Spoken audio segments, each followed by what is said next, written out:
नमः शिवाय। ओम नमः शिवाय। ओम नमः शिवाय। भगवान शिवेर महिमा अपरिसीम, যাহার কোনো আদি বা অন্ত নেই। কিছু পৌরাণিক তত্ত্ব অনুযায়ী ব্রহ্মা হলেন সৃষ্টিকর্তা, বিষ্ণু হলেন পালনকর্তা, আর শিব তথা ভোলেনাথ হলেন প্রলয়কর্তা। আবার শিব পুরাণ অনুযায়ী ভগবান শিবই হলেন সৃষ্টি, পালন এবং বিনাশকর্তা। ভগবান শিব শিবলিঙ্গ আকারে পূজিত হন। ধ্যানমগ্ন শিবকে এই প্রতীকের সাহায্যে প্রকাশ করা হয়।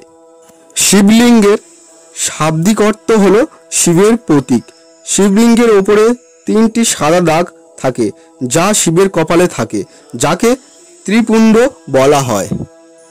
বিভিন্ন উদ্দেশ্যের জন্য বিভিন্ন উপাদানের শিবলিঙ্গ পূজা করা হয়। বাড়িতে কোন কোন শিবলিঙ্গ পূজা করলে কি কি ফল পাওয়া যায় তা নিয়ে বিশদ আলোচনা করা যাক। শিবলিঙ্গ প্রতিষ্ঠার জন্য 2টি গ্রহণযোগ্য নির্দেশ রয়েছে। শিবলিঙ্গ এমনভাবে স্থাপন করতে হবে যাতে পূজার সময় ভক্তের মুখ পূর্ব দিকে থাকে এবং শিবলিঙ্গ পশ্চিম দিকে রাখতে হবে। শিবলিঙ্গ সবসময় জলাশয়ের উত্তর দিকে রাখা উচিত। এছাড়াও শিবলিঙ্গ জলাশয়ের পূর্ব দিকে রাখতে পারেন। ভক্ত উত্তর দিকে মুখ করে পূজা করতে পারেন। লিঙ্গ পুরাণ অনুসারে শিবলিঙ্গ বিভিন্ন উপাদানের মিশ্রণে তৈরি হয়েছিল। মনে করা হয় শিবলিঙ্গ তৈরি করেছিলেন স্বয়ং বিশ্বকর্মা।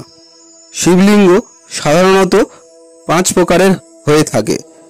পাথরের তৈরি শিবলিঙ্গে শৈলজা শিবলিঙ্গ, রত্ন দিয়ে তৈরি শিবলিঙ্গকে রত্নজা শিবলিঙ্গ, ধাতু দিয়ে তৈরি শিবলিঙ্গকে ধাতুজা শিবলিঙ্গ, কাঠের তৈরি শিবলিঙ্গকে দারুজা শিবলিঙ্গ, মাটি দিয়ে তৈরি শিবলিঙ্গকে মৃত্তিকা শিবলিঙ্গ বলা হয়। পারদের তৈরি শিবলিঙ্গকে অত্যন্ত শক্তিশালী ও উজ্জ্বল শিবলিঙ্গ বলে মনে করা হয়। এই শিবলিঙ্গটি বাড়িতে রেখে পূজা করা যেতে পারে। পারদের শিবলিঙ্গের পূজা করা হলে ব্যক্তির জীবনে উন্নতি, শান্তি ও সৌভাগ্য বয়ে নিয়ে আসে। শিবের কৃপায় ব্যক্তির দুর্ভাগ্য কেটে সৌভাগ্য ফিরে আসে।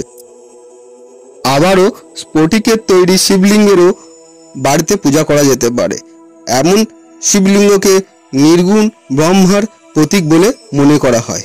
স্ফটিক শিবলিঙ্গ পূজা করা হলে ভক্তের মনস্কামনা পূরণ হয়। ভক্তরা যে যে গুণগুলি বিকাশ করতে চায়।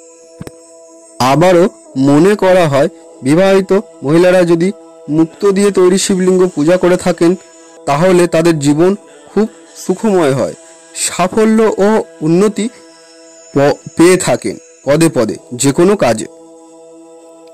এছাড়াও ভস্য দিয়ে তৈরি শিবলিঙ্গ একেবারে বাড়িতে স্থাপন করা উচিত নয়। ভস্য শিবলিঙ্গ অঘরী দ্বারা বা তন্ত্র মন্ত্র সাধনা সিদ্ধির জন্য পূজা করা হয়। ভস্য শিবলিঙ্গের পূজা করলে অনেক ধরনের সিদ্ধি লাভ করা সম্ভব। যেসব মাতা পিতারা সন্তান সুখ থেকে বঞ্চিত তারা শস্য দিয়ে তৈরি শিবলিঙ্গ পূজা করতে পারেন। যব, গম, চাল দিয়ে তৈরি শিবলিঙ্গ পূজা করা আপনাদের জন্য শ্রেয়। ভোলেনাথের কৃপায় সন্তান সুখের সব সমস্যার সমাধান হতে পারে। এই শিবলিঙ্গ তৈরি করতে সমপরিমাণ বার্লি, গম ও চাল ব্যবহার করতে হবে। এছাড়াও অর্থের অভাব দিন দিন বেড়ে চলেছে। ঋণের বোঝায় মানসিক অশান্তি তৈরি হলে সামনের মহাশিবরাত্রিতে বাড়িতেই ফুলের তৈরি শিবলিঙ্গ পূজা করা উচিত। তাতে আপনি দ্রুত ঋণ মুক্ত হতে পারেন এবং অন্যদিকে ধনসম্পদও বাড়তে থাকে।